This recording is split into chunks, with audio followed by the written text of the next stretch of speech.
যোগ্য অযোগ্যের তালিকা জট আরও জোরালো হচ্ছে।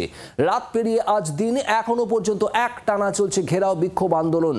গতকাল তালিকা প্রকাশ হয়নি, তালিকা প্রকাশ করেনি এসএসসি। যোগ্য অযোগ্যের যে তালিকা প্রকাশ হওয়ার কথা ছিল সেই তালিকা নানা টালবাহানার পর শেষ পর্যন্ত প্রকাশ হয়নি গতকাল, আর তারপরেই আন্দোলন আরও তীব্রতর হয়েছে। এসএসসি ভবনের ভিতরে আটকে রয়েছেন চেয়ারম্যান সিদ্ধার্থ মজুমদার। গতকাল থেকে রাতভর এই মুহূর্তেও আটকে রয়েছেন চেয়ারম্যান এসএসসি ভবনের ভিতরে। এসএসসি ভবন ঘেরাও করে রেখেছেন আন্দোলনকারীরা। প্রতিশ্রুতি, দাবি আদায় মিছিল। গতকাল দিনভর অপেক্ষার পরেও প্রকাশিত হয়নি যোগ্য অযোগ্য তালিকা, আর সেখান থেকেই ক্ষোভ ক্রমশ বাড়ছে। এই মুহূর্তে ছবিটা একটু দেখার চেষ্টা করবো এসএসসি ভবন চত্বরে। সেখান থেকে রয়েছেন আমাদের প্রতিনিধি বিক্রম দাস। বিক্রম, ঠিক কি পরিস্থিতি এই মুহূর্তে একটু জানতে চাইবো।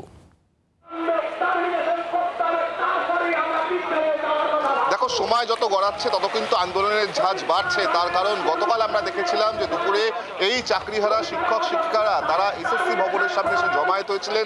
তারা আশা করেছিলেন যে গতকাল অর্থাৎ 21 তারিখের মধ্যে সন্ধ্যের মধ্যে এই এসএসসি ভবন থেকে যোগ্য যারা চাকরিহারা তাদের তালিকা প্রকাশ করা হবে, যোগ্য প্রার্থীদের তালিকা প্রকাশ করা হবে, কিন্তু সেই তালিকা প্রকাশিত হয়নি। উপরন্ত যেটা তাদের অভিযোগ, অর্থাৎ এই চাকরিহারা শিক্ষক শিক্ষিকাদের অভিযোগ যে ওই বৈঠকে যেখানে 13 জন রিপ্রেজেন্ট করেছিল এই চাকরিহারাদের মধ্যে, সেখানে এসএসসির তরফ থেকে বলা হয় যে প্রথম 3টি কাউন্সিলিংকে গণ্য করা হবে, কিন্তু 4 নম্বর, 5 নম্বর, 6 নম্বর, 7 নম্বর কাউন্সিলকে গণ্য করা হবে না। এরপরেই কিন্তু কার্যত বিক্ষোভে ফেটে পড়েন তারা, এবং গতকাল থেকেই এসএসসি চেয়ারম্যান সিদ্ধার্থ মজুমদার তিনি কিন্তু এই এসএসসি ভবনের মধ্যেই আটকে রয়েছেন। তার সঙ্গে আরও প্রায় 10 থেকে 15 জন স্টাফ তারাও আটকে রয়েছে। আমরা দেখতে পাচ্ছি যে গতকাল থেকে এখনো পর্যন্ত কোনো ফুড ডেলিভারি বয়কে খাবার নিয়ে ভেতরে অ্যালাউ করা হয়নি। চাকরি হারা যারা তাদের বক্তব্য যে তারা নিজেরাও না খেয়ে রাস্তায় দাঁড়িয়ে রয়েছেন, তাহলে এসএসসি চেয়ারম্যানও না খেয়ে থাকতে পারবেন। এবং এখানেই তোমাকে জানিয়ে রাখবো যে গতকাল থেকে যে আন্দোলন দেখছিলাম তার ঝাঁজ কিন্তু ক্রমশ বাড়ছে, কারণ আজকে সকাল থেকে যখন পুলিশের তরফ থেকে রিইনফোর্সমেন্ট আসছিল, সেই রিইনফোর্সমেন্টকে কার্যত আটকে দেওয়া হয়। যারা মহিলা শিক্ষিকারা রয়েছেন তারা আমরা দেখতে পাচ্ছি এখানে মানববন্ধন করে দাঁড়িয়ে আছেন, এবং তাদের বক্তব্য যে পুলিশকে কোনো রকমভাবেই তারা এখানে ঢুকতে দেবেন না, যাতে চেয়ারম্যানকে তারা বার করে না নিয়ে যেতে পারে। আমি সরাসরি কথা বলবো এবং জানার চেষ্টা করবো, আপনারা মানববন্ধন করে এখানে দাঁড়িয়ে আছেন, পুলিশকে কেন ঢুকতে দিতে চাইছেন না? কারণ পুলিশ ঢুকে চেয়ারম্যানকে বাইরে বেরোতে বের করে নিয়ে যেতে চাইছে, আমরা সেটা বের হতে দেব না।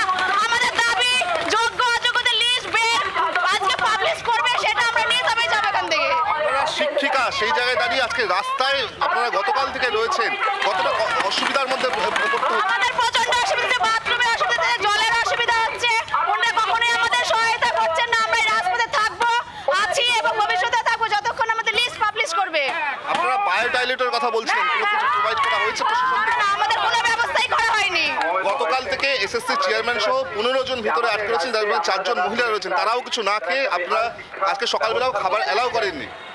আগে আমাদের কথা ভাবুক, আমাদের পেটে লাথি মেরেছে, তারপর ওনাদের কথা ভাববেন সবাই। একদম আমরা এখান থেকে উঠছি না, আমরা এখানেই বসে থাকবো, আমরণ অনশন করব। যোগ্যদের লিস্ট বের করতেই হবে, আমরা তবেই স্কুল যাব। আমাদেরকে এইভাবে করে ভাউতাবাজি দেওয়া আমরা মানবো না।